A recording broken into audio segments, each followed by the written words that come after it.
Patients come in with knee pain where it's limiting them in simple activities like walking or just getting around, getting up from a chair. This knee pain can come from multiple different reasons, whether it's cartilage wear over time, that you're experiencing bone-on-bone arthritis pain, whether that came from an old injury, an old surgery, from an old meniscus tear. That pain can kind of limit your day-to-day function.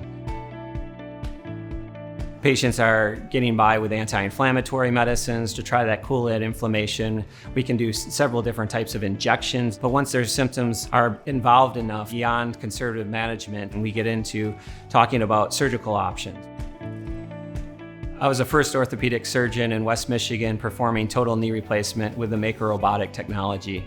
That technology allows us to have precise implementation of the implant itself. We're also doing a lot soft tissue balancing where we're having to do less releasing, translating to less pain and quick recovery for patients. Patients are experiencing having that surgery that morning, getting up, walking around that afternoon, and going and returning and sleeping in their own bed that night. If you're experiencing knee pain, it's simply giving us a call, going to the website. We don't need the referral from the primary care office. You can give our team a call. We see each other, have a conversation, see the x-rays, and kind of individualize a plan specific for you.